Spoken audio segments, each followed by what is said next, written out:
Imagine a friend has asked you to go sailing to catch the sunset. Sounds amazing. And if sunscreen and boat shoes aren't your thing, it's okay. We're just taking a mental escape. No seasickness, no sharks, I promise. Though I would happily take any offers for such an experience if you're listening. Anyway, it's a perfect evening, and as you set sail, life could not be more grand, with the wind in your hair and dolphins jumping next to you as you go further out to sea. Come on, we're just visualizing. We can have dolphins or even unicorns with us if we want. Turning around to see how far out you are, land is now just a dot on the horizon. Returning your gaze forward, you notice the sky is inundated with the darkest of clouds. Where did those come from, you ask? Within moments, you're in the middle of a giant storm. Waves, stories high, lightning coming from every angle as the mast is struck and falls into the ocean, leaving you and your friend without any ability to steer to clear skies. But fortunately, just as quickly as the storm came, the storm has left. Exhausted, shaken, and soaked, you never liked those boat shoes anyway, you looked around to see the boat in tatters. Barely intact, but intact nonetheless. However, the radio does not work, and all you're left with are some crackers and a bottle of Prosecco that you were hoping to drink while watching the sunset. As the waves calm and you slowly compose yourself, you decide to wait for help. No need to alarm anyone, you say. I'm sure help will come by at some point. We're fine. Puzzled, your friend suggests trying to find a way back to shore. The life raft was busted by the lightning, they say, but I have flares. We can shoot one into the air for help. Oof, they say with great enthusiasm. Nah, you respond, we'll be fine. With the wide-eyed emoji stare coming right at you, the flare is shot into the air.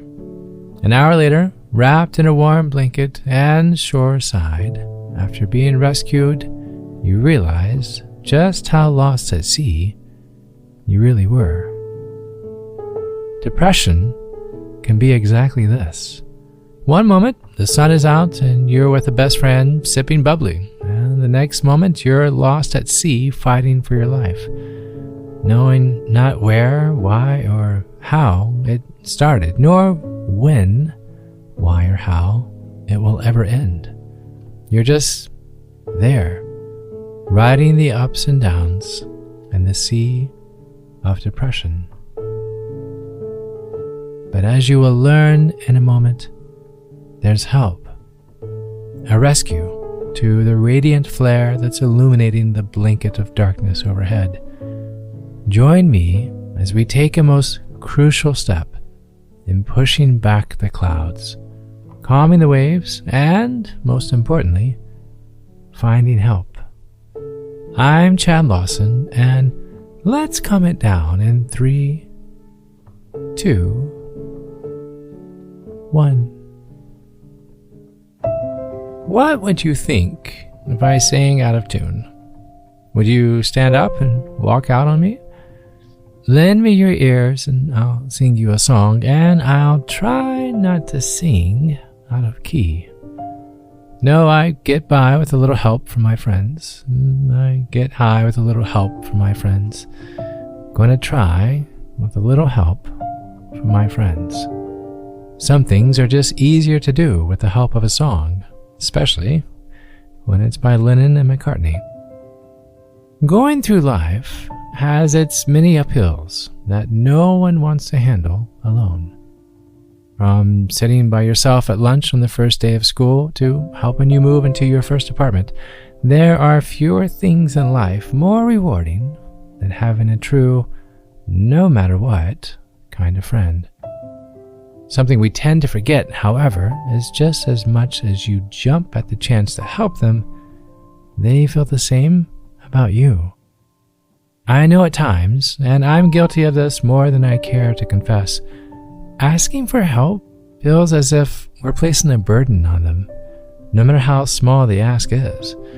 But imagine being lost at sea with a flare in hand and not asking for help, only because you want to avoid troubling the Coast Guard. It sounds pretty silly, doesn't it? And even yet, if lighting the sky in the color of distress is still too much, maybe we should start simpler. Maybe by simply saying, "Hey, I'm not having the bluest of skies lately. Can we connect tomorrow?" Or something like, "I know this may seem a bit out of sorts, but would you mind just dropping a hello text the next few mornings? It would really help me start the day on an upswing." Asking for help doesn't have to be dramatic. And if it's easier, perhaps removing the stigma of asking for help and replacing it with, "Hey, just saying hello, just touching base." Because usually what follows the word hello is a conversation. And starting even the simplest of conversations is a wonderful step in sharing where you are with someone, especially someone close. Though the other side of the coin is how sometimes it's just easier to share openly with someone we don't know so intimately. Someone that can approach the conversation without having favorites, or maybe they've worked through a similar difficulty that you're going through with someone else. I have the most amazing mechanic that can resolve any issues that my car may have. But having Joe tune my piano is the last thing I would ever ask him to do. No offense, Joe. And while I love my acupuncturist and trust him completely, he's not who I would call first when breaking an arm, heaven forbid. And no, I'm not speaking that into being. But just as we have people in our lives that specialize in their specific talents, speaking with someone just as gifted in the ability to listen and prescribe wellness techniques is just as valid. Embracing the idea that someone has dedicated their life passionately to help you is a ray of warm sunshine coming through the window into a wintry room. Think of the one thing you have spent your entire life in pursuit of. Now imagine someone doing that in pursuit of helping you. Perhaps you're not ready to open, to share, to be vulnerable. It's perfectly okay to wear kitten gloves and to simply sit and just begin with, "Hi, I'm not okay, and I don't want to feel this way anymore." Can I give you a hint? A trained professional picked this up way before you even sat in the chair. Even if buttoning your coat, driving to the office, or logging into Zoom to meet them, you're taking the first step and no longer wanting to feel not okay. The next steps will come. Don't rush them. But for now, saying hi is the highest, most amazing, "I'm so proud of you for doing this" moment I can ever say. If I were in the room with you right now, I would give you the most sincere, honest hug you would ever have from a stranger, while he was wearing a KN95 mask and somehow being 6 feet apart, but gosh darn it, we would hug. Taking this step is no small matter. Take a breath. Give yourself some grace. Try to smile, even if it is to yourself. And if it means having your best friend with you when you call to make the appointment, have them next to you for support. If it's the friend I think it is, they'll even be there early to take you. Right now, it feels like you're lost at sea in a busted sailboat with only a bottle of Prosecco and a flare gun. And while the Prosecco is a lovely tag-along, send a signal. Let someone know that you want to start feeling okay again. Slowly, at your own pace. But you want to feel okay again. Taking this very first step in reaching out to someone who's been through what you've been through, that has experienced what you are experiencing, will calm the waves, push back the clouds, and hold your hand as you safely come to shore.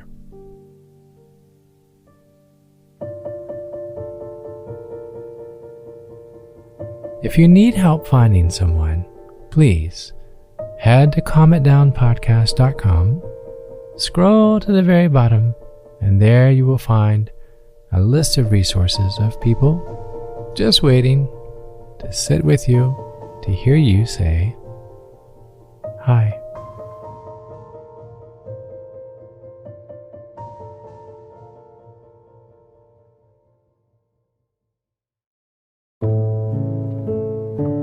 To find more episodes of Calm It Down, hear the musical playlist from today's episode, or simply wanting to know where to send chocolate chip cookies, visit calmitdownpodcast.com. You'll even find additional resources for emotional support, including our online community and our Facebook page. You're not alone. You are not alone. This podcast was written and produced by yours truly, Chad Lawson, composer, pianist, and nationally recognized Sweet Tooth. And now something my attorney wants me to say. The views, expressions, and techniques in this episode are of my personal opinion and is not intended to, nor should they serve as a substitute for medical advice or diagnosis rendered to you by your individual doctor or other healthcare provider. Only a licensed physician should evaluate your situation, provide a diagnosis, or render other medical advice to you, and you should only act upon the advice of such physician. Now, what I like to say. I am an extreme empath by nature, but my profession is that of a composer and pianist, not a licensed therapist or physician. I hear from thousands of listeners how my music has helped them through various stages of emotional needs, and I simply want to offer this and future podcasts in aiding those needs. To find a list of licensed professionals in your area, please visit calmitdownpodcast.com. And finally, if you've enjoyed today's episode, please leave a review.